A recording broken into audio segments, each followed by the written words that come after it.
Why haven't I given up? I feel like the bike at the end of Akira or Guts at the beginning of Berserk 1997, minus the excessive violence. So why aren't I playing the victim or pointing the finger? I guess we've got a lot to talk about.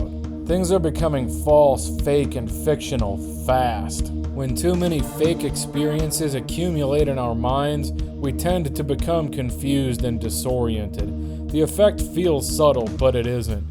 Yeah, I love gaming, but there's a time and a place. Too much fast-paced animation interferes with my imagination and identity. Science says we're products of our environment after all. Entertainment can make the world seem more unsatisfying than it actually is. So we feel excessive dread when it comes time to do chores or mundane tasks. This can create a cycle of unwillingness and dissatisfaction.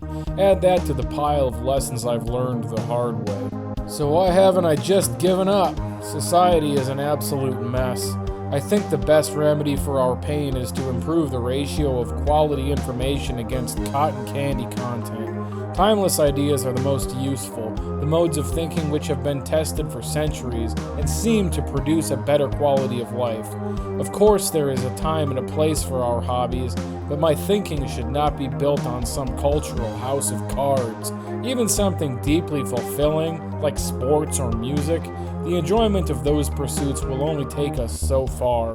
Meaning comes from the fulfillment of service. Anyone who can encourage others can live a meaningful life. Service is more fun than fun, and it actually sustains happiness and purpose. Have you ever needed a Band-Aid or a tissue or something and there was no one there who could help? Perhaps bystanders were even annoyed or disgusted by your situation. It's a terrible feeling when no one is there to help. You can be the opposite of that, because this dreadful feeling characterizes the modern world in large part. The cure for my misery is not entertainment. It's something real as the pain. When I see someone hurting, do I write them off with a sucks to be them, or do I hurry out my tissues and Band-Aids? People will contest this. They insist on self-service, looking out for number one in prideful hard-heartedness. They'll tell you that no good deed goes unpunished, and I'll be honest with you. Yeah, good deeds are punished on occasion, but old teachings suggest that we are blessed when we are persecuted for goodness' sake. That type of mindset produces happier, stronger people, and thus stronger societies. Do you see? They'll tell you that nice guys finish last, but I don't care when nice guys finish. Not when there's a job to do, not when it's important, not when it matters. I haven't been perfect, but I have been trying. So you're watching my video without any animations or artificially generated light shows. I'm doing my best to tell you the truth and thus increase your stockpile of reality. Food for thought in a starving society. Listen, it matters what we pay attention to. Wherever my attention is paid, will build my house of self. I'm stuck being me, so I'd better pay attention carefully to where I'm paying attention. Again, this concept checks out psychologically or spiritually. We're instructed to build our homes on the rock so the storm doesn't blow them over. What do I think that means? Well, I think it's worth more than poetry, and I've thought a lot about poetry. It means that difficult times are coming, and we'd better develop a sense of duty and accountability before they get here. Yeah, I tried to show off my creative talents a dozen different ways, but one day I realized that there's something a lot more important than the way others perceive me.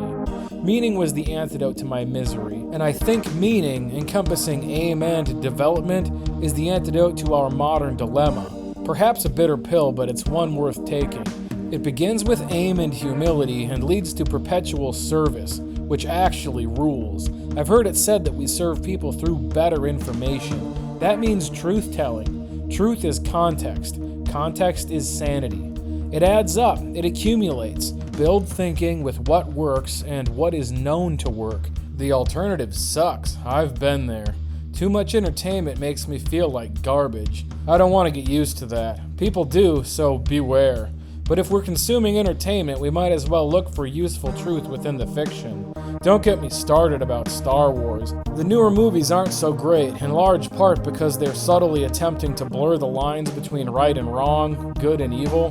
Like it or not, that implies meaninglessness, which bores people. Long story short, the remedy isn't looking out for number one. Hard-heartedness does not work. That's another thing I tried, another lesson learned the hard way. It's building people up that works. Staying angry or prideful doesn't. Adventure and rigorous truth-telling has helped remedy my jealousy and dissatisfaction. Talking to you guys about things that matter is the most useful thing I can think to do, and all I have is my next right move. Society is getting both reclusive and weird. Entertainment is getting even weirder. It's not healthy, and it's not like it was. We must be more and more careful that we're not feeding ourselves falsehoods. They are everywhere. False experiences can leave us disoriented. This is why I'm careful with fantasy. A video game, book, or movie can be a constructive fantasy, but things become unwholesome fast if we're choosing the wrong content. These things can be a lot of fun, but they're also conditioning us.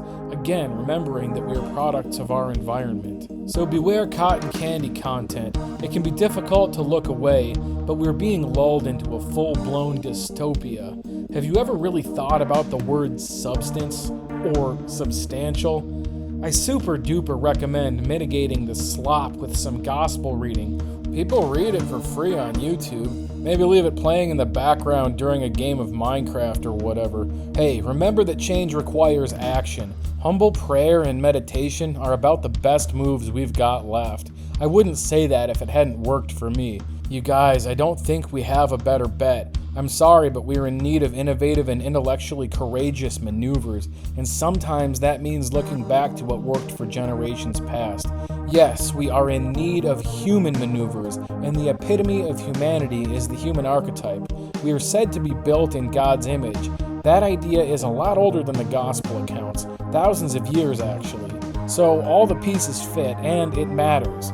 Things are going to get a lot more difficult for people who believe otherwise, thinking that their problems can be solved with prideful intellectual white-knuckling and self-sufficiency. Philosophy then becomes poetry in an obnoxious and baffling display of aimless self-will. In other words, just because something sounds good doesn't mean that it is. Maybe it's just a big fat distraction. That's the risk of poetry. Those who remain pridefully committed to self will be unprepared for the coming storm. They fall into complete despair when disaster strikes. As the insanity of culture shifts, as all the rules change, my house got blown over a few times before I was willing to entertain the viability of spiritual surrender. So why haven't I given up? Listen, you're worth the effort, but that means picking yourself up every day and then carrying on. Carry your pain and use it to communicate your life experience. People need the truth that you're capable of speaking. This is what dissolves loneliness and dissatisfaction. Better courage and conduct will remedy our anxiety. If you need a friend, be a friend. Rejection weighs little or nothing when our aim is high. If I blame others, I'm dead in the water. If I admit my own character defects, at least I can change. At least I have a chance. That is the maneuver, both arms in the air. All bets are off.